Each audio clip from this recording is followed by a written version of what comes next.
Okay, Joe Flowers here for Red Dirt Survival, and today we're with the awesome and wonderful Steve Watts, and he's going to explain a little bit about classic camping and the idea behind it. So Steve, why classic camping? Why 1900s, early 1920s era?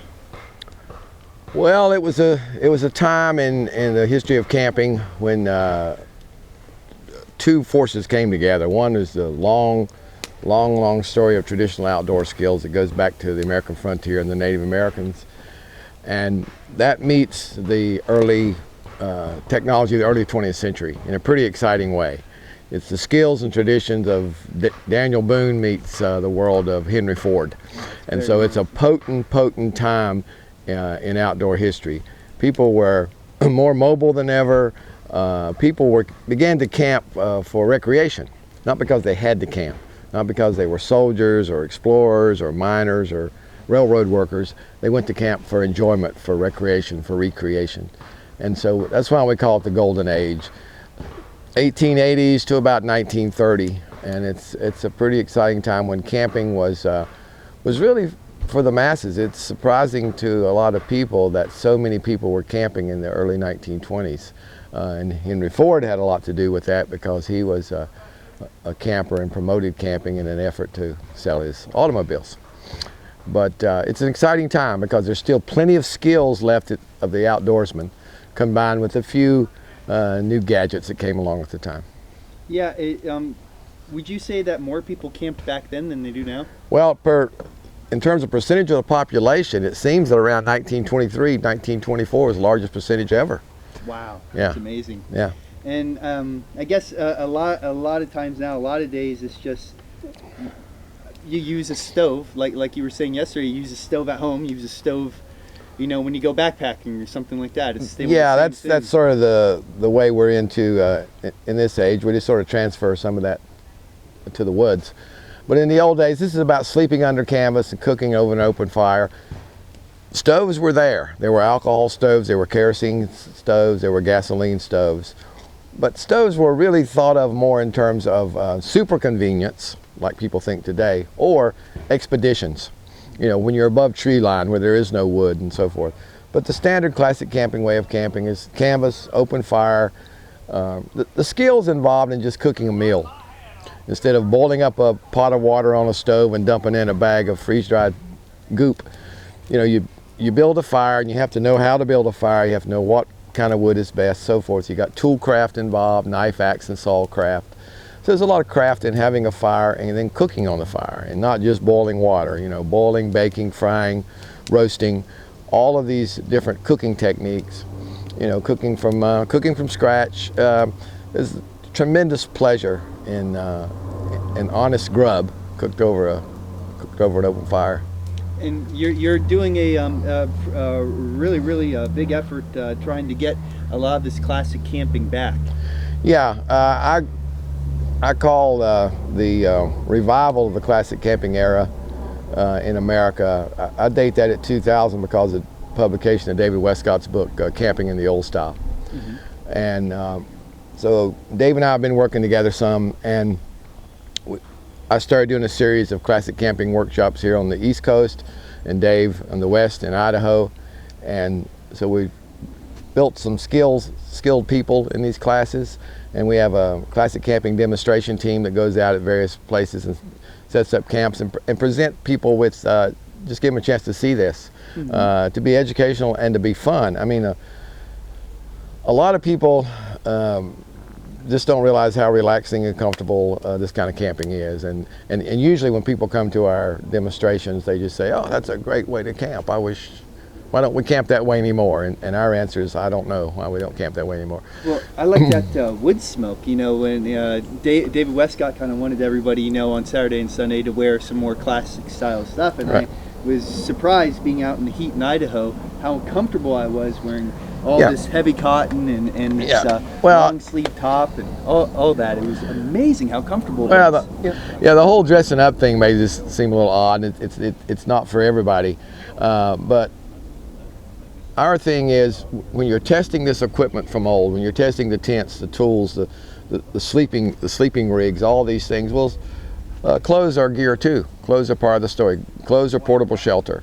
So if we're trying to experience in some way this golden age of camping, then clothes are part of the story. And they're, it's wool and cotton and linen and clothes like people have been wearing forever. These people knew how to dress. Even their daily life, they knew how to dress. They didn't go from climate-controlled environment to climate-controlled environment to climate-controlled environment. It wasn't just camping. I mean, homes and businesses and trains and trolley cars and all those things weren't necessarily climate-controlled. So people knew how to dress. But wearing the clothes, we do this as sort of living history, to try to experience it. We also do it just for fun because we like to camp this way. This is my favorite way to camp. I don't camp any other way anymore. Why should I? So the clothes is part of the deal, really. The clothes are gear, just like that pot is gear and that little shovel's gear and everything is gear. Well, so. as being a gear head, it's Right. really, really, really enamoring to get into some of the stuff that you find around here, and you can find it for pretty inexpensive. But what is some of the other gear that a classic camper would use? Well, the tents, of course, but then people think about bedding, and it's of course you don't have any foam pads and you don't have any nylon, so it's blankets, in some cases quilts, and down comforters were real popular. When you read Horace Kephart and some of the other great writers of the time, down comforters, with Egyptian cotton covers on them, pretty luxurious. You don't have the foam pads, and so you sleep on a pile of leaves, or you have what we call a bed tick, which is just a big cloth bag that you fill with straw or hay or leaves or browse of any kind, called a browse bed. I really sometimes. like that tick cloth because that's almost lighter than a sleeping pad. Yeah, and it's very comfortable, wet, good insulation. So there's the shelters, there's the bedding, there's the clothing, there's the cook gear. We're talking steel and cast iron, but we're also talking aluminum. Aluminum in the very early part of the 20th century almost took over sort of the camping gear, pots and pans business. Tin, it kind of replaced tin, actually. It didn't replace steel or cast iron, but things like teapots and plates and stuff like that, formerly made of tin, because you didn't have the rusting problems and stuff that you have with tin. So it like I say, it's that real mix of technologies from the old frontier days and the early 20th century. You got the latest thing, you got this hottest thing here, aluminum, and then you got the old cast iron and steel. And then you have utensilist ways of cooking. I mean, what's neat about these writers like Dan Beard and Ernest Thompson Seton and Horace Kephart and Warren Miller and all these guys that wrote these books during this time is they were still talking about very old skills, still skills that go back to the Stone Age. These guys like to do utensilist cooking,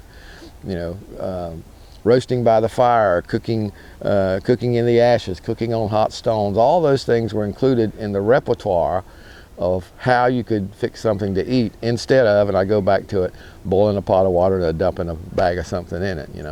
So it's a lot of pleasure in camp that way, and this is what it's about. It's about pleasure. This is not about hardships. This is not about putting in the mouth. Now, not to say that none of that was done in those days. The rig you're looking at here, this is not a backpacking rig. This is a car camping rig or a horseback rig or a canoe rig. And those are all means of going camping that people did in those days. But there was also a lot of tramping, or what we call backpacking. People like Nesmuk, walked all the way across Michigan with a 20-pound pack and with Egyptian cotton tarps and a couple of pieces of tinware or aluminum ware and a small knapsack and a knife and an axe and lots of skill. These people were backpacking all over the place. People think it's all heavyweight stuff. This isn't really heavyweight. I mean, we have some camps where we have full wall tents, full awnings, all kinds of folding furniture and gramophones and all the stuff of the era, because it's fun. But the whole range was there, from heavy duty camping to the lightest of backpacking technologies. It was all there in that day, just like it is today. From Awesome. an RV to the ultralight guys today. I know you're a big fan of Horace Kephart, being a North Carolina native as well. Right. He has a new publication coming out. Can you talk a little bit about that? Not him, he doesn't have it. Yeah, well, it's out. It came out last year. It's the latest edition of Camping and Woodcraft, the classic of Horace Kephart, which first came out as the Book of Camping and Woodcraft in 1906, and then in 1916 it was known as Camping and Woodcraft, and had never been out of print all these years.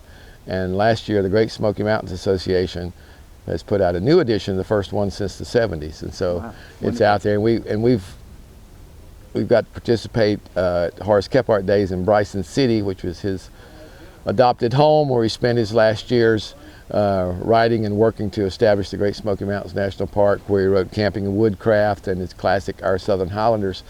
And so there each year, many of his descendants come together as a kind of a Kephart family reunion, and Kephart scholars come there and present papers and presentations on Kephart research and history. So we've been fortunate enough to go there and set up demonstration camps and camp in the style of Kephart, and been able to share our food around the fire with descendants of Horace Kephart. That's pretty special thing. Medicine right there. And so we're working back and forth between East and West Coast, Dave Westcott and I, and we're working on a series of books called A Watson Westcott Guide to Classic Camping that we hope to be getting out here pretty soon. Awesome, awesome. So look forward more to that, and we'll keep our tabs on Steve Watts here at the Shield Museum in North Carolina, and take it easy. Thanks, Joe.